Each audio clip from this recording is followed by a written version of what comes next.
Shalom Bapak Ibu Saudara yang terkasih dalam nama Tuhan. Kita bersyukur saat ini kita boleh kembali beribadah sekalipun melalui siaran YouTube, tapi saya percaya kita akan diberkati melalui ibadah kita pada saat ini. Oleh sebab itu kita akan siapkan hati kita akan menyembah Tuhan, kita mau masuk dalam hadirat Tuhan. Haleluya.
Pertolongan kami datangnya dari Tuhan yang telah menjadikan langit bumi dan segala isinya. Kasih karunia Tuhan menyertai ibadah kami di hari ini. Tiba saatnya kita akan mendengarkan firman Tuhan yang akan disampaikan oleh Bapak Gembala. Kita akan naikkan pujian sejauh timur dari barat.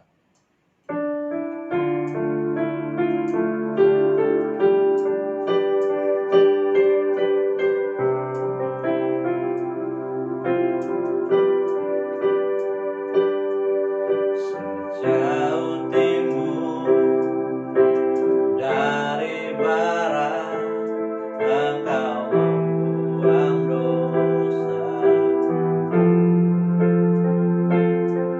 Tiada kau ingat lagi pelanggaran.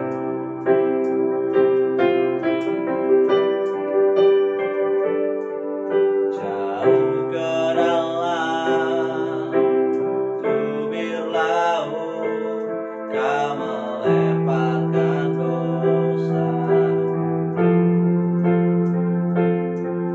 Tiada kau perhitungkan kesalahanku.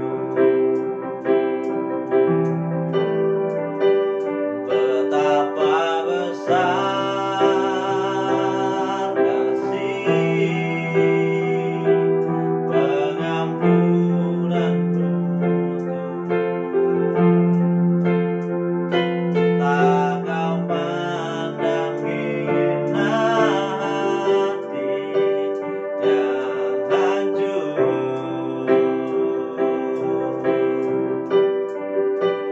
Ku berterima kasih kepadamu ya Tuhan. Pengampunan yang Kau beri, pulihkanku. Betapa besar, betapa besar kasih pengampunanmu, Tuhan. Tak kau pandang hina hati yang hancur.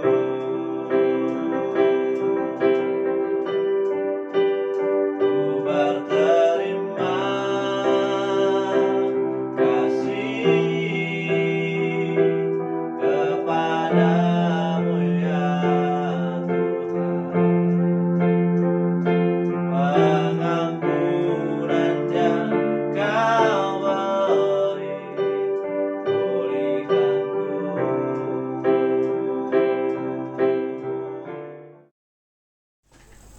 Jemaat yang dikasihi Tuhan, mari kita berdoa menyambut firman Tuhan.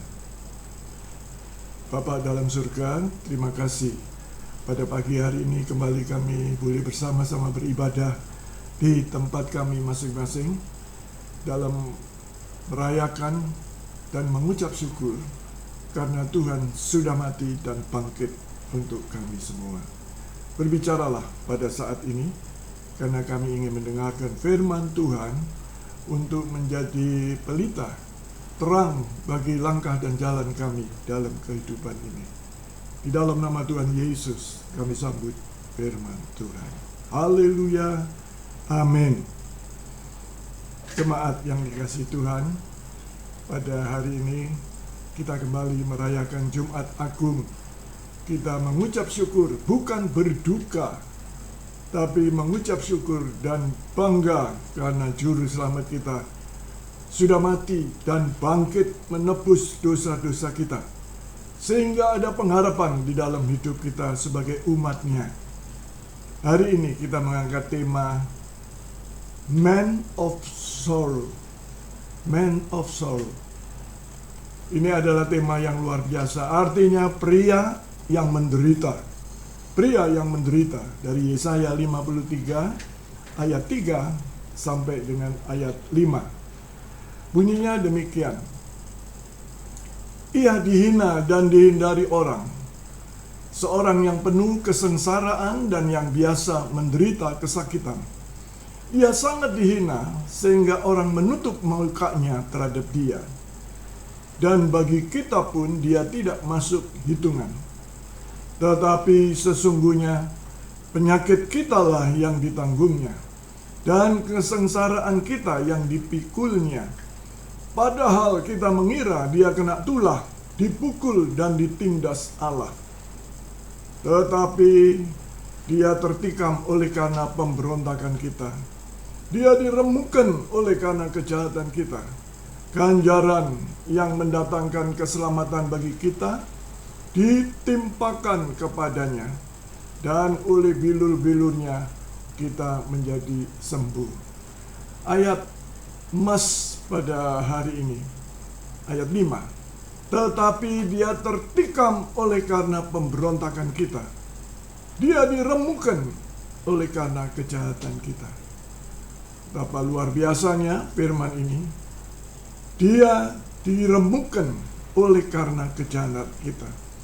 Dia mati oleh karena dosa kita. Dia tertikam karena pemberontakan kita. Ingat itu, biar menjadi pengertian bagi kita yang dalam hidup ini. Dia menebus kita, dan kita sudah menjadi miliknya. Pernahkah saudara tertusuk duri?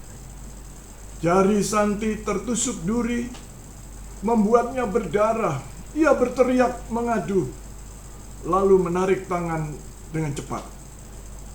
Hal itu sebetulnya tidak seharusnya mengejutkan Santi, karena dia memangkas semak berduri tanpa memakai sarung tangan. Coba kalau dia pakai sarung tangan, karena dia kurang berjaga-jaga. Namun prajurit dengan paksa memahkotai Yesus dengan mahkota duri. Bukan salahnya Yesus, bukan cerobohnya Yesus, tapi musuhnya. Prajurit-prajurit itu dengan paksa memahkotai Yesus dengan mahkota duri. Jika satu duri saja sudah begitu menyakitkan, entah sehebat apa penderitaan Yesus yang ditimbulkan oleh mahkota yang penuh duri itu. Itu pun hanya sebagian kecil dari penderitaan fisik yang dialaminya. Cambuk mencapik punggungnya, paku menembus pergelangan tangan dan kakinya, tombak menusuk lambungnya. Saya ingin sampaikan ada 6 macam luka. Perhatikan, 1, luka tergesek, yakni luka sampai kulit terkelupas. Bisa disebabkan karena jatuh terjerembab atau tergesek oleh permukaan kasar. 2, luka lebam, yakni luka yang terjadi karena pukulan keras. Luka tersayat, yakni luka yang disebabkan oleh pisau atau benda tajam lain. 4, luka sobek adalah luka yang membuat bagian daging terkoyak. 5, luka tertembus, yakni luka karena daging tertembus suatu benda. Luka tusuk, yakni karena akibat ditusuk oleh benda runcing atau berduri. Mungkin sebagian dari luka-luka itu pernah kita alami, beberapa di antaranya. Namun percayalah bahwa Yesus telah mengalami semua jenis luka ini di tubuhnya. Penderitaannya, kembali saya sampaikan, penderitaannya membawa kesembuhan bagi kita. Yesaya 53 ayat 5. Selain penderitaan fisik, Yesus juga menanggung penderitaan rohani. Tetapi dia tertikam oleh karena pemberontakan kita. Dia diremukkan oleh karena kejahatan kita. Ganjaran yang mendatangkan keselamatan bagi kita ditimpakan kepadanya. Ayat 5. Kata keselamatan yang disebut oleh Yesaya itu berbicara tentang pengampunan. Yesus ditikam dengan tombak, dipaku, dimahkotai duri demi mengampuni dan menebus kita. konsep keselamatan haruslah kita pahami dengan benar, supaya kehidupan rohani kita bertumbuh dewasa. Ada umat yang menganggap enteng anugerah keselamatan. Dianggapnya murahan, dianggapnya mudah, gratis, tidak perlu serius, gampang-gampang aja. Acuh tak acuh.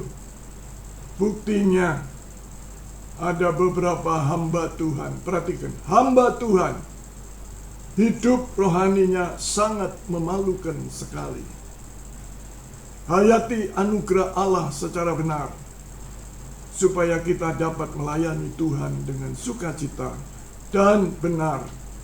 Hal itu berdampak dalam pertumbuhan gereja. Keselamatan yang kita terima tidak lepas dari pribadi Sang Juru Selamat sendiri. Siapa dia?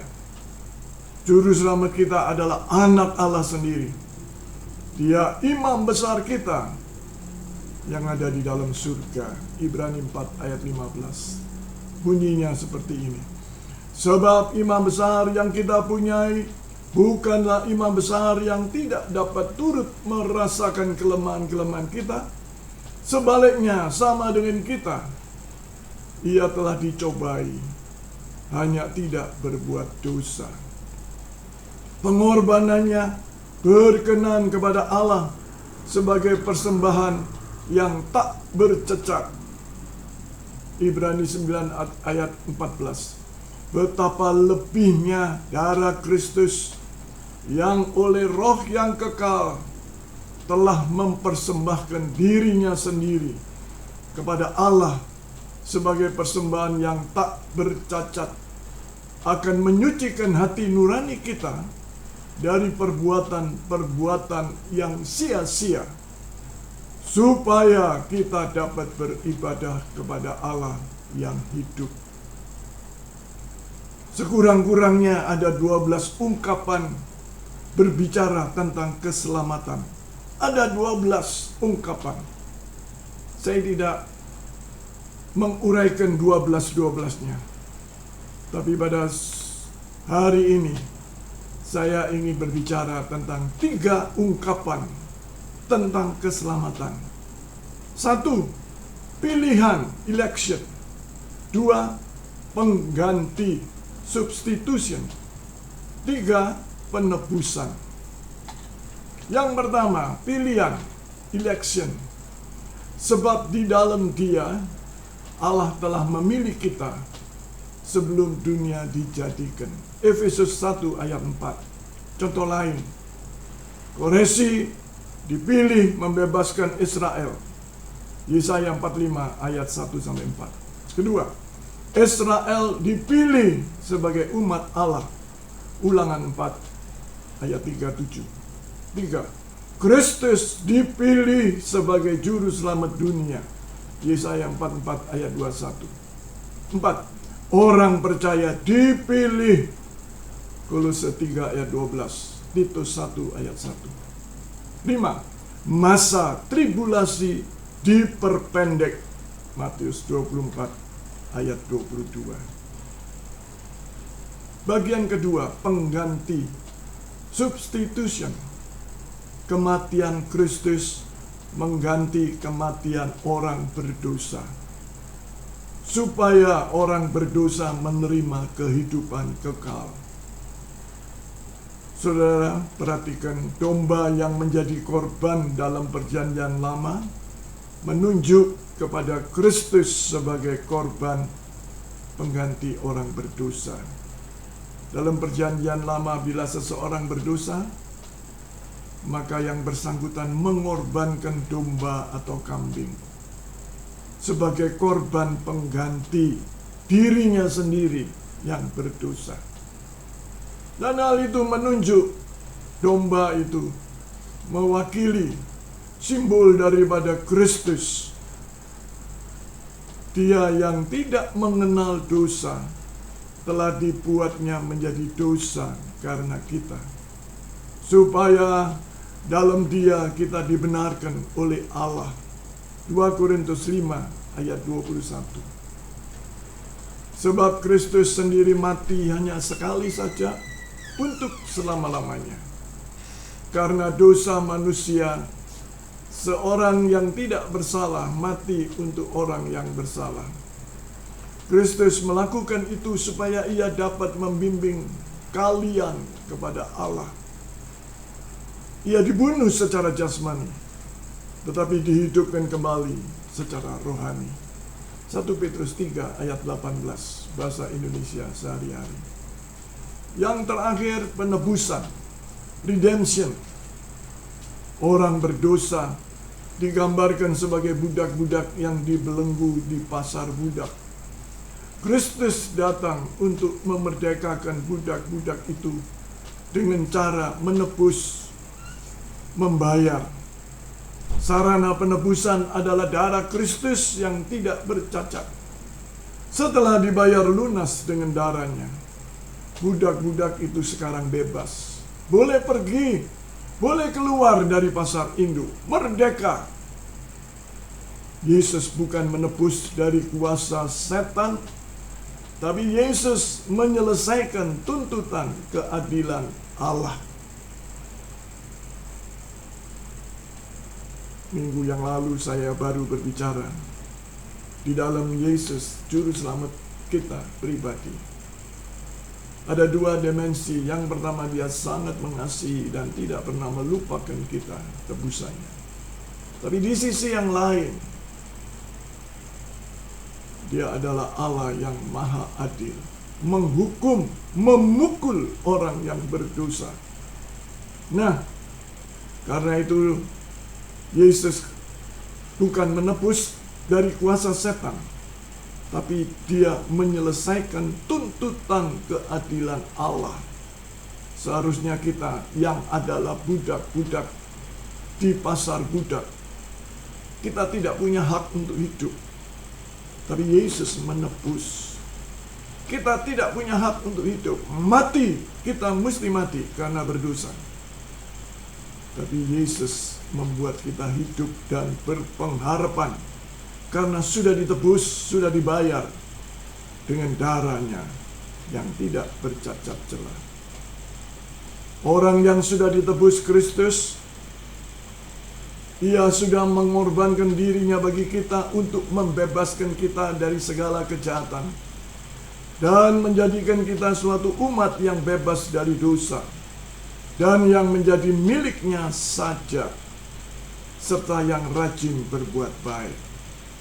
Perhatikan saudara, ada 4 tanda bahwa kita sudah ditebus oleh Kristus. 1, ayat tadi Titus 2 ayat 14 mengatakan bebas dari kejahatan. Tidak ada ikatan yang mengikat kita untuk terus berbuat jahat, tidak ada. Kedua, bebas dari dosa. Kalau umat tebusan Tuhan tidak bisa meninggalkan dosa, sebetulnya dia belum ditebus oleh Kristus.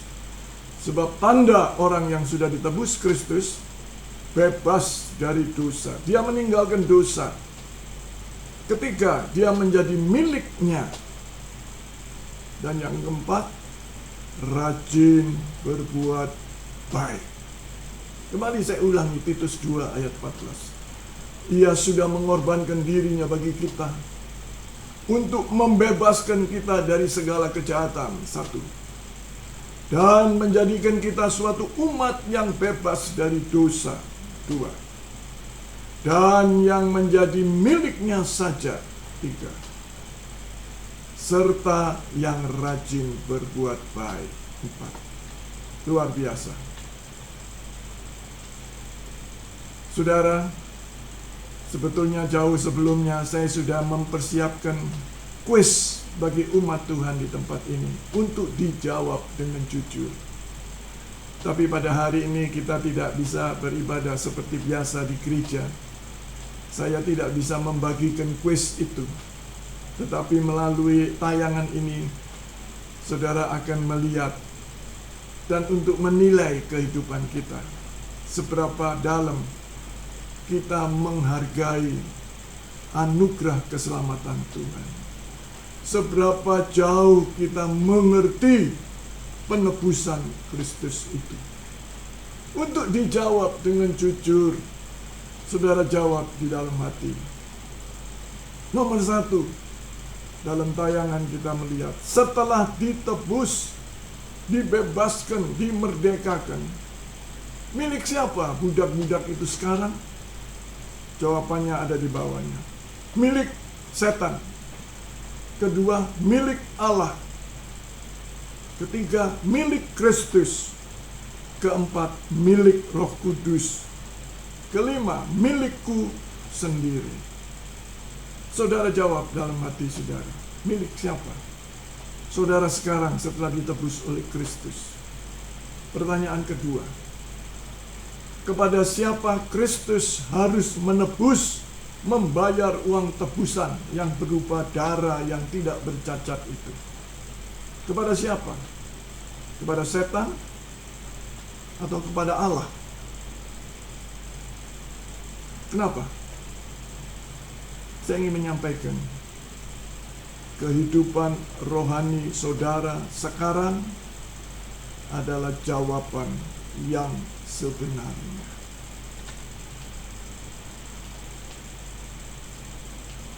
Sekarang mari kita mempersiapkan masuk dalam perjamuan kudus. Namun mari kita kembali berdoa dan tunduk kepala kepada Tuhan. Terima kasih untuk firman-Mu Tuhan, meteraikan dalam kehidupan kami, supaya kami mengerti, lebih mengerti, benar-benar mengerti bahwa kami adalah budak-budak yang sudah ditebus oleh Kristus. Hidup kami merdeka, tidak lagi terikat oleh kejahatan, tidak lagi terikat oleh dosa, tidak ada lagi ikatan-ikatan dosa dalam hidup. Kami menjadi milik Tuhan, kepunyaan Tuhan. Wajah kami digambar di telapak tangan Tuhan. Tuhan begitu dekat, yang akan terus memberikan kekuatan kepada kami. Dan yang poin keempat, kami rajin berbuat baik karena sudah ditebus oleh Kristus. Terima kasih Tuhan. Persiapkan kami masuk dalam perjamuan kudus.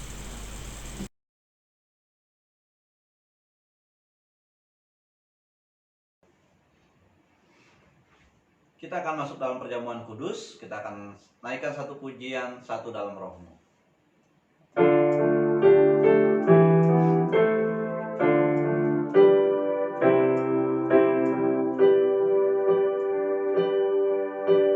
Satu dalam rohmu, satu dalam firman-Mu, satu dalam kasih-Mu, kasih Tuhan, tubuh dan darah-Mu yang menyatukan aku dengan Bapa di surga, Yesus Tuhan.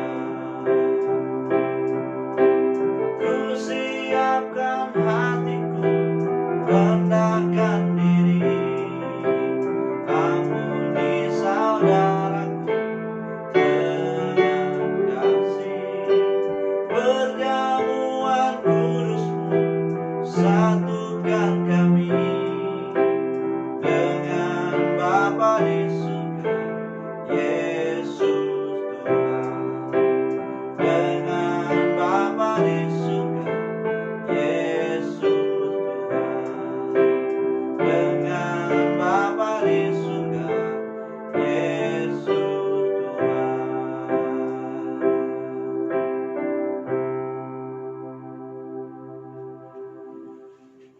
Kami akan bersama-sama membaca akan pengakuan percaya kami.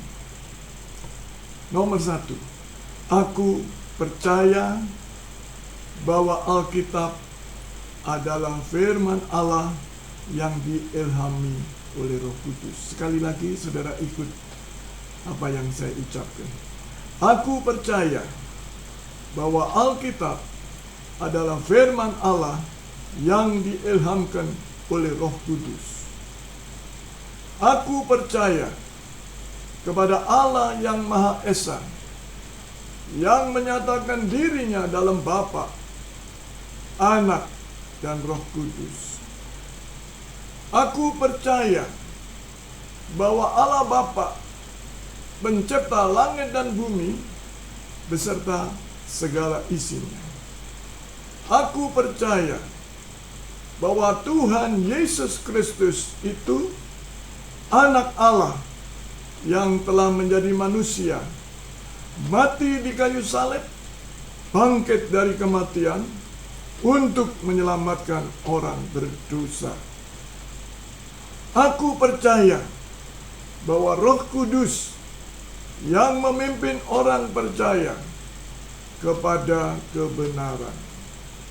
Aku percaya bahwa semua manusia telah jatuh ke dalam dosa dan kehilangan kemuliaan Allah, dan hanya dapat diselamatkan melalui percaya dan menerima Yesus Kristus sebagai Tuhan dan Juru Selamatnya. Aku percaya bahwa semua kelahiran baru dikerjakan oleh kuasa firman dan Roh Kudus. Aku percaya bahwa setiap orang yang percaya dan bertobat harus dibaptis. Demikian pula perjamuan kudus dilakukan untuk memperingati pengorbanan Tuhan Yesus Kristus dan untuk meneguhkan persekutuan dengan Tuhan serta anggota tubuh Kristus. Aku percaya bahwa baptisan Roh Kudus disertai tanda-tanda, karunia-karunia roh, dan karunia jawatan bagi pembangunan tubuh Kristus. Aku percaya kesembuhan ilahi berdasarkan pengorbanan Tuhan Yesus Kristus. Aku percaya akan kedatangan Tuhan Yesus Kristus yang kedua kali, kebangkitan orang mati, dan pengangkatan orang-orang percaya untuk bertemu Tuhan di angkasa sebelum kerajaan 1000 tahun dimulai. Aku percaya adanya surga sebagai tempat kehidupan kekal bagi orang percaya kepada Tuhan Yesus Kristus, dan neraka sebagai tempat hukuman kekal bagi yang tidak percaya. Amin. Sekarang kita akan makan dan minum perjamuan kudus bersama-sama. Namun sebelum kita makan roti sebagai lambang tubuh Kristus, saya akan membacakan ayat, dan setelah itu kita makan bersama-sama. Dan sesudah itu ia mengucap syukur atasnya. Ia memecah-mecahkannya dan berkata, "Inilah tubuhku yang diserahkan bagi kamu. Perbuatlah ini menjadi peringatan akan aku." Bukankah roti yang kita pecah-pecahkan adalah persekutuan dengan tubuh Kristus? Amin. Mari kita makan bersama-sama. Di dalam nama Tuhan Yesus Kristus, kita makan bersama-sama. Sekarang kita mengangkat cawan, dan saya akan bacakan ayat. Sesudah itu kita minum bersama-sama. Demikian juga ia mengambil cawan sesudah makan, lalu berkata, "Cawan ini adalah perjanjian baru yang dimeteraikan oleh darahku. Perbuatlah setiap kali kamu meminumnya menjadi peringatan akan aku." Bukan kacauan pengucapan syukur yang atasnya kita ucapkan syukur adalah persekutuan dengan darah Kristus. Amin. Mari kita minum bersama-sama dalam nama Tuhan Yesus Kristus. Silakan.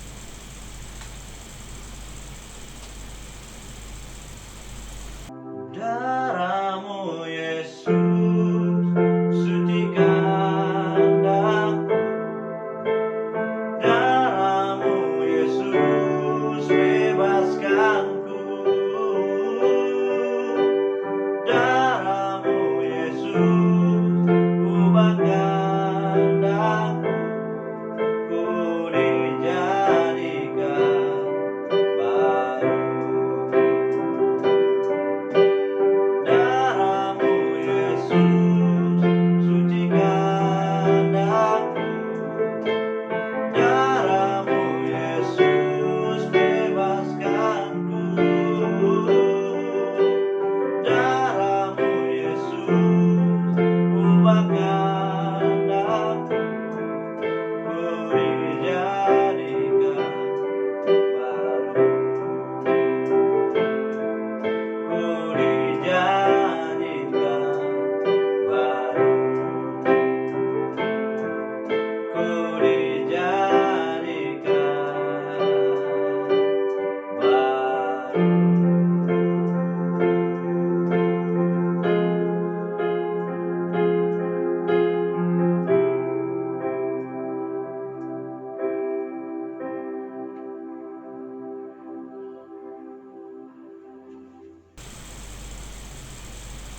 Sekarang kita kembali berpisah.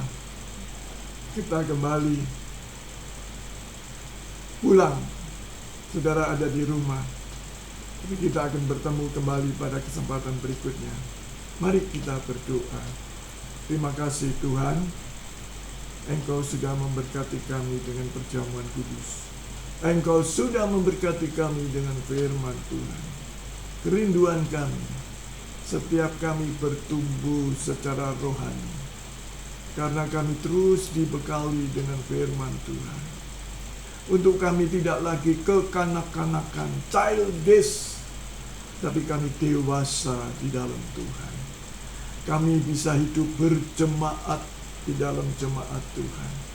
Kami bisa saling mengasihi, saling memberkati, saling mendoakan, karena kami satu sudah ditebus oleh darah yang kudus itu.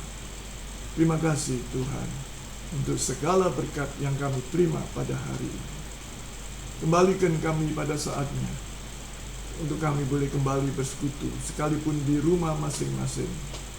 Kami terus dipersatukan oleh Tuhan Yesus Kristus.